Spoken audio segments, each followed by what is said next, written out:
Hey, it's Michael, and this is the Kintsugi Podcast.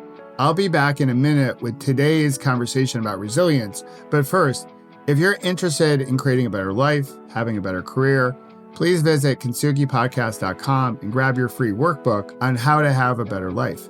In it, you'll discover tips and routines so you can find the energy for the things and the people who matter most, so you can create a better tomorrow and create the life and career you desire.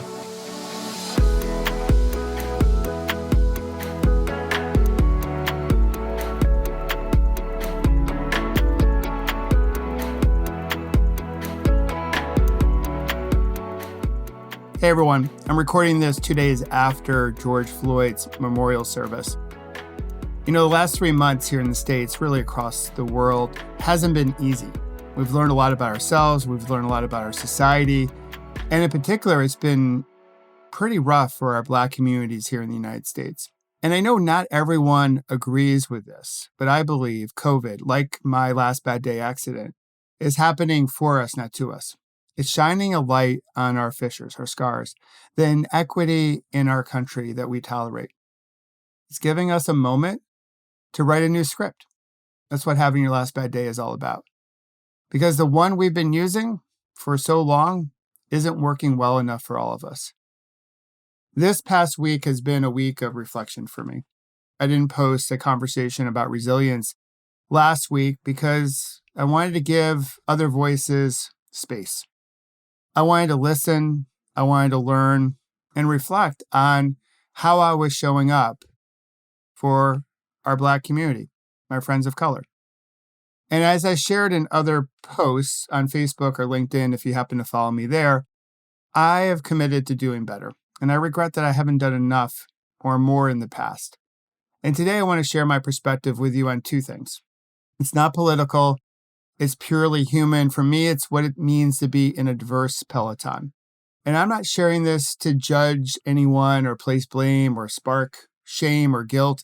We got a whole bunch of that, more than we need, in our communities, on the internet.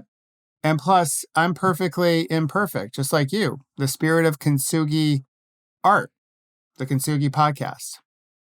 But I share in hopes that it will help you shift, or perhaps it will help you help someone else shift their perspective on something. And you may not agree with what I'm about to say. And if that's the case, reach out. We're still good. We can have a conversation about it. We can talk. I think we need to have more conversation at this moment in time. So online, there's a lot of back and forth about Black, blue, and all lives matter. To me, Black lives matter, full stop. But this past week, so many people, when I've mentioned that, have played back or added, but Michael, all lives matter. And this is what I shared with them, this analogy. And if you're a parent, I think you'll understand. Let's say you have 2 children, you love them both, but one is hurting.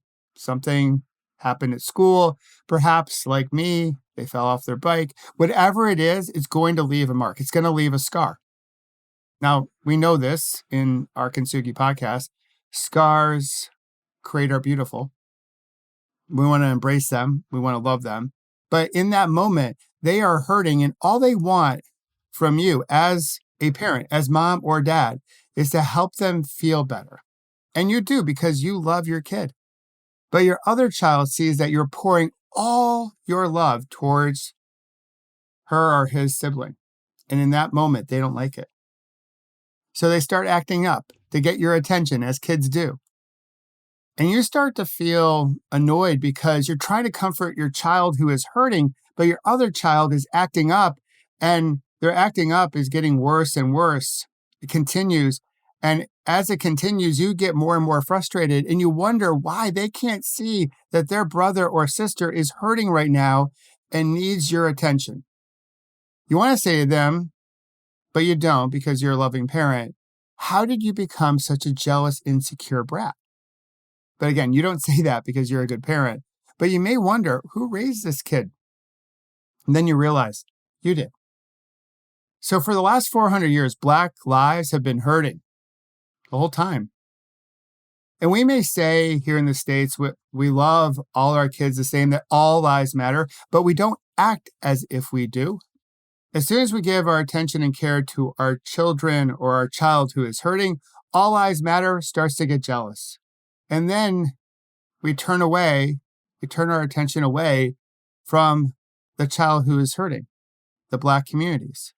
And because of these actions, because of these steps that we take, we further the script, we further the story that white lives matter more, which is not the case. It's not true. That perhaps all lives matter, but they don't necessarily matter the same.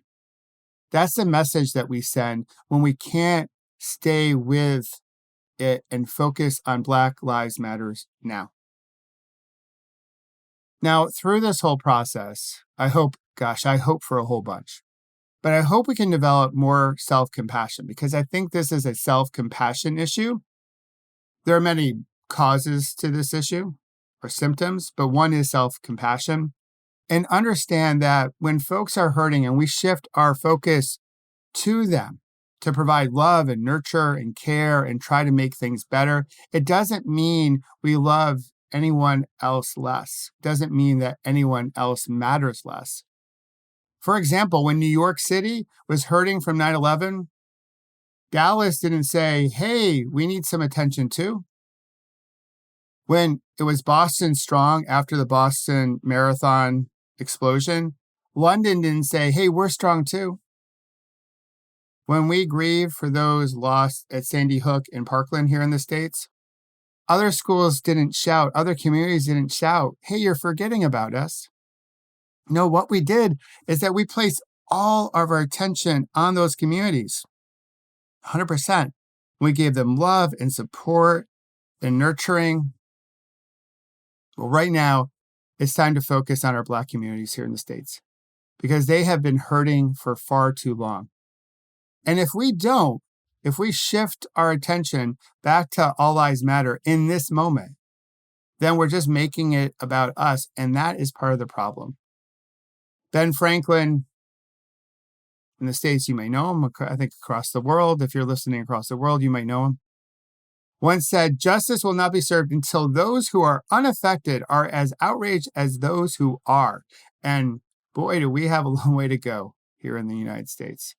Now, there are protests, and those protests feel different to me than, say, past protests. The makeup of the participants is certainly different. Different ages, different race, different background. So I'm optimistic that this moment in time is a different moment in time. But Ben Franklin's words remind me of how I view privilege, which is privilege is when I think something is not a problem because it's not a problem for me, because it's all good for me. I grew up, some of you know, in upstate New York, in a white suburb, a white bubble, Caucasian bubble. The inner city of Rochester was a scary, dark place. My high school had 432 kids, and we only had 4 students of color. And when I compared myself to those 400 kids, I didn't think I was privileged. I saw the rich kids as having more than I did, more than this middle-class kid who shopped at outlet malls, Sears here in the States. I wore knockoff pony sneakers as other kids were wearing Nikes or Adidas. I didn't have much. We were motel kids, not hotel kids. But over time, I realized I won the birth lottery. Through no doing of my own, I got lucky to be born where I was born. To use an American football analogy, I was born in the red zone. Now, we didn't call it the red zone back then. The red zone, that's the 20 yards right before you're about to score a touchdown. Now, I didn't think I was born in the red zone growing up. My script was folks had it easier than I did. And besides music, sports, and movies, I didn't know much about Black culture. And all those stars in those industries looked like they had more than I did. They looked more privileged than I did.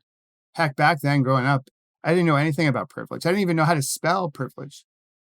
My script or story back then is I had to pull myself up by the bootstraps, and that was all part of the meritocracy myth that we tell ourselves.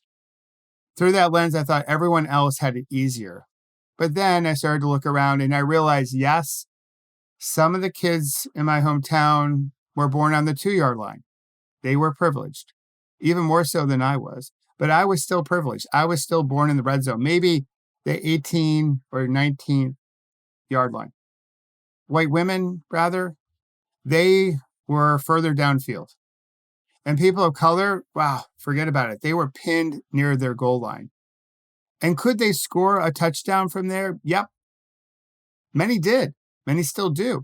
And that furthers the whole Atlas Shrugged, personal responsibility, pull yourself up by the bootstraps, meritocracy myth.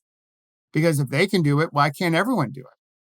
But here's the thing. It's so much easier to score when you're given the ball each and every time in the red zone. The whole system is rigged. It's rigged for those with privilege. But I believe COVID, as I mentioned just a minute or two ago, is happening for us so we can build a new system that doesn't make us feel like we need to compete against each other. I was having a conversation with my friend Paul. He said we can all be great, which is so true. If we choose to look at life through a lens of abundance as opposed to scarcity, which we often look at life through scarcity, there's not enough to go around, so we have to compete with one another, but there's plenty to go around. We can all be great. We can all score, but we can't all score if the playing field isn't level. It has to be level. It has to have equity and equality to it to give everyone a fair shot to dance in the end zone, if you will. Now, if you've been listening to the Kintsugi Podcast conversations about resilience from the very beginning, first of all, thank you, because this is a new project during COVID. But if you don't, and you don't know my story, my last bad day story isn't about unicorns and rainbows. It's not, hey, everything's happy. I still have bad moments. But that day, July 11, 2001, has been my last bad day. For me, it's the day you decide to write a new script. It's a day to open, say, your can of worms and throw out all the old beliefs and unlearn a whole bunch of stuff. And here in the United States, we have to unlearn a whole bunch of stuff and create new beliefs. And COVID has given us this moment to write a new script. When I work in D&I, diversity and inclusion, in terms of advancing female leaders, it's one of the things I'm really passionate about.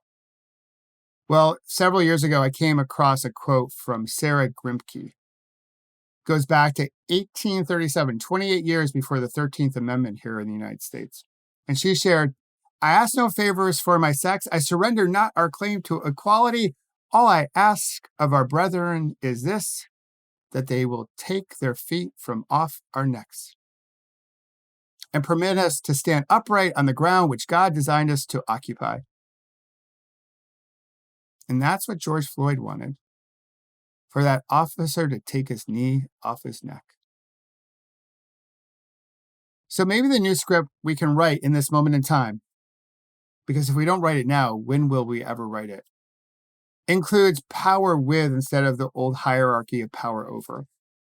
It leads with love, not fear, equity and equality rather than rigged systems, peace rather than violence, less judgment and more self-compassion, and for all of us to get off of each other's necks so we can breathe, so we can compete fairly, and we can create a better tomorrow for everyone.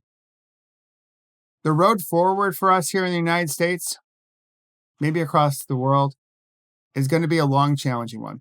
And it started with a flurry over the last week, a lot of reflection. And it will take pedal stroke by pedal stroke endurance to realize that we are not enemies, but we are friends with each other. We have more in common than what divides us. Lincoln said that. So as always, thanks for listening to the Kintsugi Podcast, conversations about resilience. If you have a question about this conversation or really anything else, you can go to kintsugipodcast.com and leave your question there, and I will do my best to answer it as quickly as possible. And while you're there, you can check out my Paceline Leadership Academy if you want to create a better life and have a better career. There's really nothing like it for corporate warriors, those in the middle that aspire to be great leaders. They might be in the middle. You might be there yourself, a manager, a director, and you want someone in your corner that you can fully trust. It's confidential, it's objective, and you want a great community.